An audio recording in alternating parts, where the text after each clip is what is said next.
Hi friends, నమస్తే. Welcome to our channel నా garden నా ప్రపంచం. ఈరోజు ఎక్కడికి వచ్చేసాను అనుకుంటున్నారా? ఇదైతే మా అమ్మ వాళ్ళ ఊరండి. మా అమ్మ వాళ్ళ ఊరైతే వచ్చేసాను. ఇక్కడ కొన్ని ఆకుకూరలు, ఫ్రూట్స్ అయితే ఉన్నాయి. అది హార్వెస్ట్ చేస్తూ మనం ఇప్పుడైతే మాట్లాడుకుందామండి. మా అమ్మ వాళ్ళదైతే పల్లెటూరు అండి. పల్లెటూరు వాతావరణంలో పెరిగిన వాళ్ళు. అసలు అక్కడికి వస్తే మాత్రం చాలా హ్యాపీగా అయితే ఉంటుందండి. ఎందుకు అనుకుంటున్నారా? పల్లెటూరులో వాతావరణంలో పెరిగిన వాళ్ళైతే సిటీలో కూడా ఉండగలుగుతారు. కానీ సిటీలో ఉన్న వాళ్ళు మాత్రం పల్లెటూరులో అయితే ఉండలేరండి. కానీ పల్లెటూరుకి అలవాటు పడ్డారంటే మాత్రం అస్సలు పల్లెటూరుని వదిలి ఉండలేరండి. అంత హ్యాపీగా అయితే ఉంటుంది. అసలు నేను ఊరు వచ్చానంటే బస్సు దిగటం ఆలస్యమండి. అసలు అక్కడి నుంచి స్టార్ట్ అవుతుంది. ఒక్కొక్కళ్ళు ఆప్యాయంగా పలకరిస్తారు. ఒక్కొక్కళ్ళు ఎప్పుడొచ్చావమ్మ అంటూ, ఇంకొకళ్ళు ఎప్పుడొచ్చావు అక్క అంటూ, ఇంకొకళ్ళు ఎప్పుడొచ్చావత్త అంటూ, ఆంటీ అంటూ అలా పలకరిస్తూనే ఉంటారండి. ఇంటి దగ్గరికి వెళ్ళేదాకా ఇలా చాలా ఆప్యాయంగా వాళ్ళు పలకరిస్తుంటే చాలా సంతోషంగా అయితే ఉంటుంది. ఇక ఇంటికి వచ్చాక కూడా వచ్చి కొద్దిసేపు కూర్చొని కొద్దిసేపు ముచ్చట్లాడి అసలు భలే ఉంటుందండి. సరదాగా టైం అయితే గడిచిపోతుంది. ఇంకా నేనైతే మందార గోంగూర హార్వెస్ట్ అయితే చేస్తున్నానండి. పల్లెటూరులో ఈ గోంగూరని ఎక్కువగా పెంచుతారు. ఈ గోంగూరని ఫ్రై చేసి ఎండుమిరగాయలు కారంతో, ఎండుమిరగాయలు ప్లస్ చిన్నులపాయలు వేసి రోట్లో దంచుతారండి కారం. ఇంకా ఆ కారం చేసుకొని తింటే మాత్రం సూపర్ టేస్ట్ అయితే ఉంటుందండి. మా అమ్మ కూడా చేస్తూ ఉంటుంది అప్పుడప్పుడు. ఇక నేనైతే వీడియోలో ఒక్కదాన్నే కనిపిస్తున్నాను, కానీ నా పక్కనైతే ఒక 5 మెంబర్స్ దాకా కూర్చొని ఉన్నారండి. వాళ్ళు మాట్లాడుతుంటే నాకు నవ్వు వచ్చేస్తుంది. గోంగూర అయితే ఇంత హార్వెస్ట్ చేసుకున్నానండి. ఇప్పుడు అయితే ఇది క్రీపర్ వెరైటీ అండి. బచ్చలే ఆకండి. ఇది క్రీపర్ వెరైటీ, చాలా బాగుంటుంది పప్పులో వేసుకుంటే. ఇక ఒక్కొక్క ఆకు కోస్తే చాలా టైం పడుతుందండి. అందుకని చెప్పి నేను ఇలా తెంపేస్తున్నాను. ఇలా తెంపినా సరే బోల్డ్ అంత ఆకులు అయితే వస్తాయండి. అందుకని ఎక్కువగా మనకు అవసరం లేదు. పప్పులో వరకు మాత్రమే కొంచెం ఇలా తెంపేస్తున్నాను. మా అమ్మ అయితే చాలా వరకు తీసేస్తూ ఉంటుంది. వాళ్ళకి మాత్రం చాలా వద్దనే కొంది వస్తుందండి. మన టెర్రస్ మీద మాత్రం అసలు ఎంత బాగా అయితే రాదేమో, కానీ ఇక్కడ మాత్రం అసలు వద్దంటూ తీసేస్తున్నా కూడా వచ్చేస్తుంది. ఇంకా క్రీపర్ వెరైటీ బచ్చలాకు అయితే కొంచెం హార్వెస్ట్ చేసుకున్నాను. ఇప్పుడైతే కరివేపాకు అండి. ఈ కరివేపాకు ప్రతిసారి వచ్చినప్పుడల్లా హార్వెస్ట్ చేసుకుంటానండి. చూసారా, మంచి స్మెల్ వస్తుంది. కొంచెం ఎక్కువగానే హార్వెస్ట్ చేసుకుంటాను. కొంచెం కారప్పొడి చేసుకోవడానికి, కొంచెం కర్రీస్లోకి ఉంటుంది కదా అని చెప్పి ఇలా వచ్చినప్పుడల్లా హార్వెస్ట్ చేస్తాను. నేనే కాదు, మా వదిన వచ్చినప్పుడు కూడా హార్వెస్ట్ చేసుకుంటుంది. కానీ చూడండి అసలు ఎంత గుబురుగా వస్తుందంటే, మళ్ళీ 10 డేస్ తర్వాత చూస్తే మళ్ళీ ఎప్పట్లాగే మంచిగా గుబురుగా అయితే ఉంటుందండి. చూసారు కదా ఎంత కరివేపాకు అయితే హార్వెస్ట్ చేశానో. ఈ రోజుకైతే నాకు ఇంత సరిపోతుంది. ఇంకా పక్కన వీళ్ళు మాట్లాడుతుంటే నాకు నవ్వు వచ్చేస్తుందండి. ఇప్పుడైతే మీకు సీతాఫల చెట్టు చూపిస్తానండి.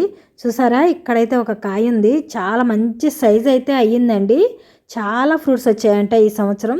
ఇంకా నేనైతే రాలేదు, ఇక మా వదిన వాళ్ళు తీసుకెళ్లారంట. నాకైతే ఇప్పటికీ ఈ ఒక్క ఫ్రూట్ అయితే దొరికిందండి. ఇది మా అమ్మ వాళ్ళ ఇంటి దగ్గరేనండి, కొబ్బరి చెట్టు.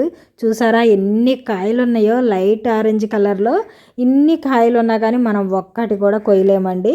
ఇక అదైతే కొయ్యలేం. కానీ ఈ పక్కన ఉన్న జాంపండ్ల చెట్టు అండి ఇది. ఈ చెట్టుకున్న కొన్ని ఫ్రూట్స్ అయితే మనం హార్వెస్ట్ చేసుకుందాము. చూసారా ఎన్ని కాయలు ఉన్నాయో, భలే సైజు అయితే ఉన్నాయండి. ఇది లోపల వైట్ అయితే ఉంటుందండి ఈ జాంపళ్ళు అయితే. చూసారా 2 కాయలు ఇక్కడ పక్కన ఎలా ఉన్నాయో చూసారా. వీటిపైన గీతలు ఉన్నాయి కదండి, అవి గీతలు ఆగిరాపిడండి. గాలికి అటు ఇటు కొమ్మలు ఊగేటప్పుడు అలా గీతలు అయితే పడతాయండి. ఇక మా అమ్మ అయితే రోజు నేను తింటున్నానమ్మా, మీరు పండినవన్నీ కోసుకొని వెళ్ళండి అంటుంది.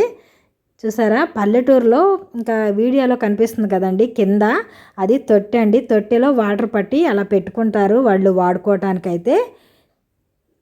వాడుకోవడానికి ఆ విధంగా అయితే పెట్టుకుంటారు. మనమైతే టెర్రస్ మీద ట్యాంక్ పెట్టి దాంట్లో వాటర్ నింపుకుంటాము. ఇంకా పల్లెటూరులో అయితే అలా తొట్టులో పట్టేసి పెట్టుకుంటారండి. చూసారా, ప్రతి ఒక్క కాయకి ఇలా ఆకు రాపిడి అయితే జరిగిందండి. బాగా గాలి కొడుతుంది. అది కాక పక్కనే గోడ ఉంది కాబట్టి గోడకి తగులుతున్నప్పుడు ఆకులకు రాసుకుంటున్నప్పుడు ఇలా ఆకు రాపిడి అయితే జరుగుతుంది. కానీ ఫ్రూట్ మాత్రం ఏం పోడదండి, లోపల కూడా బాగానే ఉంటుంది. పైన మాత్రమే ఇలా గీతలు గీతలుగా అయితే వస్తాయి. చూసారు కదా ఎంత బాగున్నాయో జాంపళ్ళు. ఇప్పుడు ఎన్ని జాంపళ్ళు హార్వెస్ట్ చేశానో చూసేయండి. ఇక్కడ ఇంకా ప్లేస్ లేదు కాబట్టి ఇక్కడ పిట్టగోడ మీద అయితే పెట్టేస్తున్నామండి జాంపళ్ళు. అయితే కింద ఎక్కడ పడిపోతాయో అనిపిస్తుంది. నేనైతే బాగా పండినవి తింటానండి. మా పిల్లలైతే దోరగా పండినవి అయితే తింటారు. చూసారా ఈరోజైతే జాంపళ్ళు ఇన్ని హార్వెస్ట్ చేసాము. ఇంకా ఉన్నాయి కానీ మాకు అందట్లేదండి. అందిన వరకు అయితే కోసుకున్నాము. వాటితో పాటు 2 సీతాఫలాలు కూడా కోసానండి. ఇక ఇది వచ్చి ఎదురు బొంగుల చెట్టు అండి. మీకు ఎంతమందికి తెలుసు కామెంట్ చేయండి. ఇది ఎదురు బొంగుల చెట్టు. ఇది మా నాన్న ఖమ్మం నుంచి తీసుకొచ్చి ఇక్కడ నాటాడండి. మాకు దగ్గరలో అసలు ఎవ్వరికి లేదండి ఈ ఎదురు బొంగుల చెట్టు.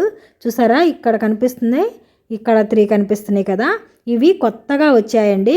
పైకి కూడా చూపించాను కదా, సగం వరకే ఉన్నాయి ఇంకా, అందుకే వాటి ఆకులు కూడా ఊడిపోలేదు. దగ్గరికి వెళ్ళి చూపిద్దామంటే మాత్రం చుట్టూరు ముళ్ళేనండి, చాలా షార్ప్గా ఉన్నాయి. అవి మాత్రం కుచ్చుకొని అంటే ఇట్లా చర్మం చీల్చుకొచ్చేస్తుంది. అందుకని దగ్గరికి అయితే వెళ్ళట్లేదు. ఇప్పుడు మీకు ఒకటి చూపిస్తాను చూసేయండి. ఇది ఇప్పుడే వస్తుందండి. చాలా వీడియోస్లో నేను చూశాను. చాలామంది ఇలా లేతగా ఉన్న వాటిని తీసి వాటితో కర్రీస్ చేస్తున్నారండి. ఆ కర్రీ సూపర్ టేస్ట్ ఉంటుంది, చికెన్లా ఉంటుంది, చాలా బాగుంటుందని చెప్తున్నారు. మనకు కూడా అవకాశం ఉంది, ఎందుకు యూజ్ చేసుకోకూడదని చెప్పి నేను కూడా తీసి చూద్దామని చెప్పి ట్రై చేస్తున్నాను.